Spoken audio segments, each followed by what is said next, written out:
Bismillah, Assalamualaikum warahmatullahi wabarakatuh. Yang kami hormati Bapak Musta'in selaku pengampu, dosen pengampu mata kuliah kewarganegaraan. Perkenalkan, kami dari kelompok 9 dengan saya sendiri Muhammad Fahrul Razi, NIM 31. Dan saya Muhammad Muhyiddin Abdul Qadir Jaili yang NIM 006.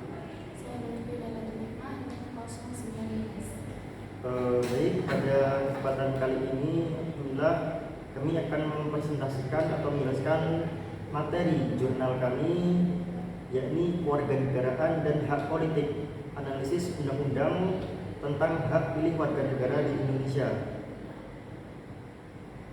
Baik, langsung saja tentang pembahasan. Yang pertama di sini adalah satu, peraturan tentang hak pilih warga negara di Indonesia. Peraturan mengenai hak memilih warga di Indonesia tertuang pada banyak pasal Undang-Undang Dasar Negara Republik Indonesia tahun 1945. Nah, Undang-Undang Negara Republik Indonesia tahun 1945 menetapkan hak untuk memilih sebagai hak asasi manusia yang mendasar dan menjadi landasan hukum bagi hak politik warga negara Indonesia. Salah satu pasal yakni Pasal 27 ayat 1 menegaskan bahwa semua warga negara mempunyai kedudukan yang sama di mata hukum dalam Undang-Undang Nomor 7 Tahun 2017 tentang Pemilihan Umum. Pasal 1 angka 22 mendefinisikan kriteria pemilih sebagai warga negara Indonesia yang telah memenuhi syarat tertentu untuk mengikuti pemilu.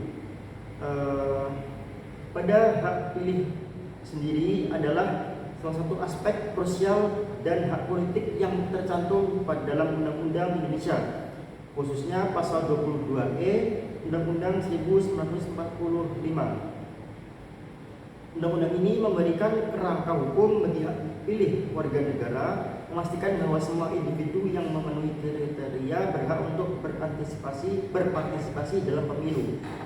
Selain itu, setiap orang yang ingin mengikuti pemilu harus memenuhi kriteria tertentu sebagai calon legislatif ataupun kepala daerah. Undang-Undang Nomor 8 Tahun 2012 tentang Pemilihan Umum, Anggota Dewan Perwakilan Rakyat, Dewan Perwakilan Daerah, dan Dewan Perwakilan Rakyat Daerah, serta Undang-Undang Nomor 42 Tahun 2008. Seperti halnya meskipun undang-undang menjamin hak pilih warga negara, tentang administratif dan regulasi tetap menjadi perhatian besar dalam memastikan pelaksanaan yang inklusif dan adil dalam proses pemilu di Indonesia. Yang kedua, implementasi dan tantangan dalam pelaksanaan hak pilih.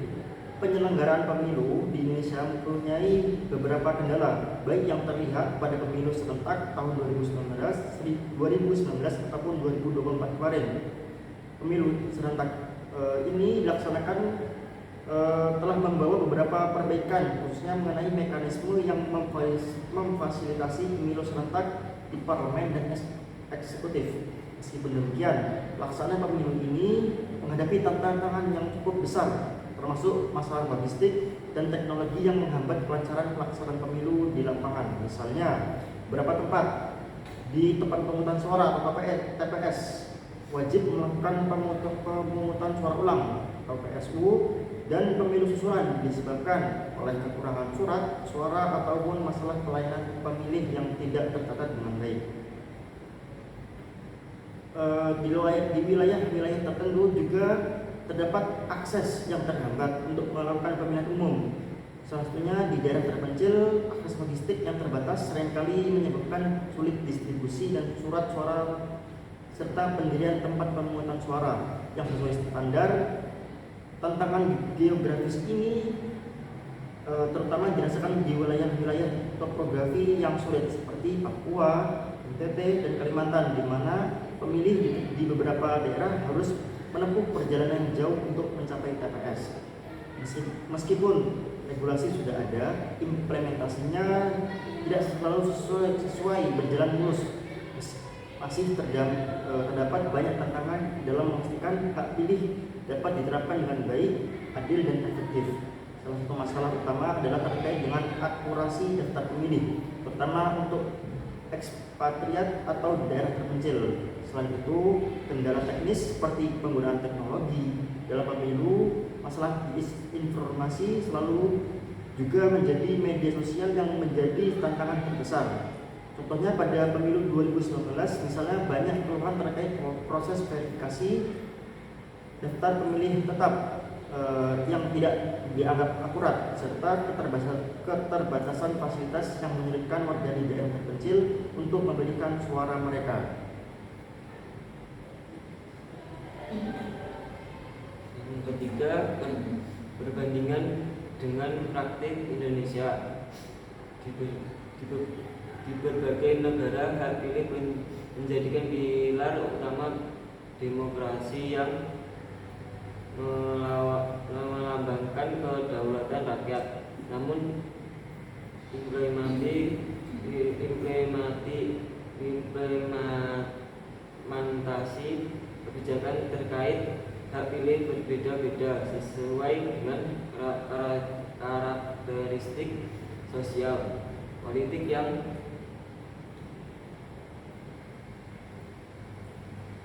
dan hukum masing-masing negara. Di Indonesia, hak pilih diatur dengan jelas dalam konstitusi dan undang-undang pemilu. Usia minimal untuk memilih adalah 17 tahun atau lebih muda jika sudah menikah. Sebuah batasan yang mencerminkan konteks sosial Indonesia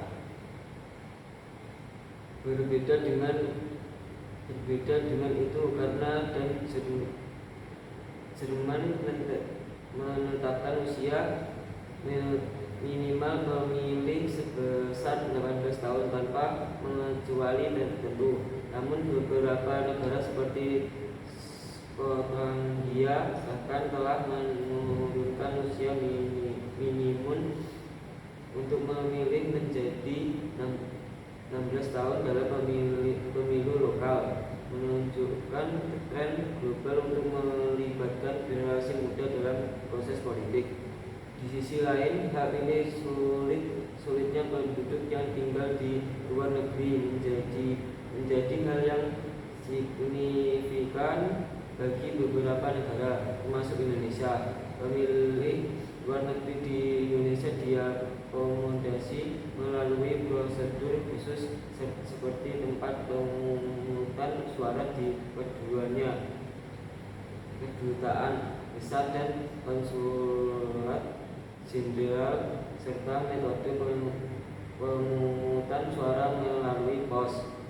Tentang utama dalam pelaksanaan hak pilih luar negeri ini meliputi kendala logistik, keterbatasan informasi, dan kurangnya interaksi pemilu di kalangan diaspora. Sebagai perbedaan, berhasil memiliki sistem yang sangat efektif untuk pemilu luar negeri dengan verifikasi pendaftaran daring dan pelaksanaan pemilu yang melibatkan teknologi digital. Sistem berhasil dianggap sebagai model yang maju dalam melayani pemilih luar negeri dibandingkan dengan negara-negara lain. Namun dibandingkan dengan Amerika Serikat, Indonesia menunjukkan kesamaan dalam hal hambatan logistik meskipun terdapat perbedaan kebijakan. Di Asia, warga negara yang tinggal di luar negeri hanya dapat berpartisipasi dalam pemilu tertentu, seperti pemilihan presiden melalui surat yang sering kali mengalami keterlambatan. Sistem pemilu di Asia juga menghadapi tantangan inklusivitas karena adanya perbedaan kebijakan di setiap negara bagian. Pada tingkat internasional, beberapa negara juga memiliki kebijakan berbeda terkait hak pilih kelompok tertentu seperti penyandang disabilitas, sebagai contoh. Di Finlandia dan Norwegia, pemilih penyandang disabilitas diberi akses penuh ke tempat pemungutan suara melalui fasilitas khusus. Sedangkan di Indonesia kebijakan ini masih menghadapi kendala implementasi, terutama di daerah terpencil. Hal ini menunjukkan bahwa meskipun terdapat prinsip universal dalam hak pilih, praktiknya dipengaruhi oleh kondisi geografis, teknologi, dan struktur sosial untuk negara. Perbandingan internasional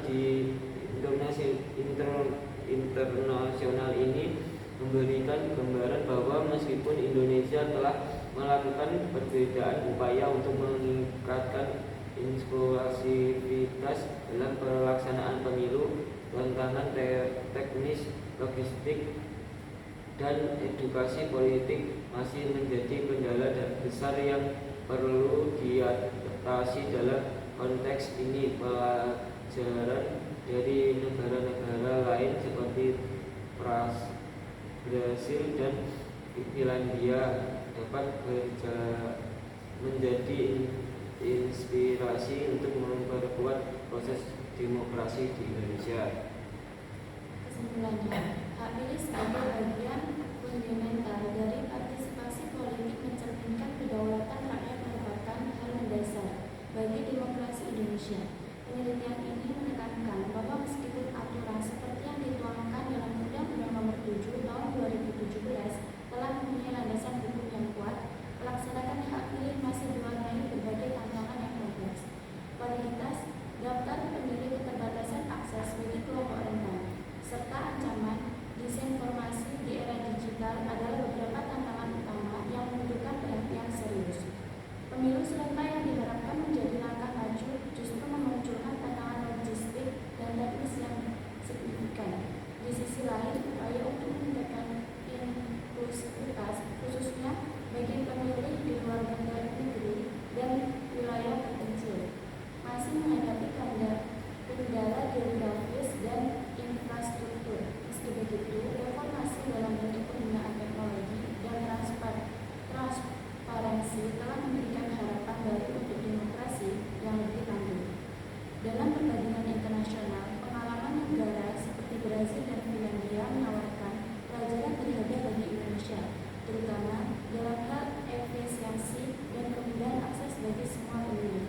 Oleh karena itu, menciptakan pemilih yang lebih inklusif dan demokratis memerlukan langkah strategis, mulai dari peningkatan akurasi data pemilih hingga edukasi politik yang masif. Hanya dengan kolaborasi antara pemerintah, masyarakat, dan teknologi, Indonesia dapat memastikan bahwa setiap suara benar-benar dihitung dan menjadi bagian dari pembangunan masa depan terbaik. Yang terakhir yaitu saran.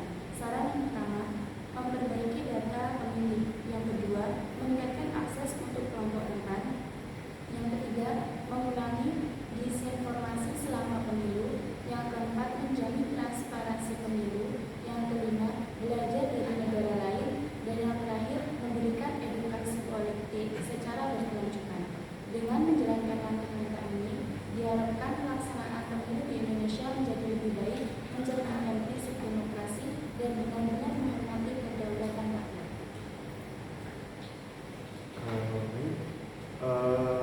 Sekian adalah materi kami tentang kewarganegaraan dan hak politik, analisis undang-undang tentang hak pilih warga negara di Indonesia. Apabila dalam menjelaskan atau mempresentasikan materi kami terdapat banyak kekurangan atau kesalahan, kami mohon maaf sebesar-besarnya. Dan akhir kata dari kami, wassalamualaikum warahmatullahi wabarakatuh.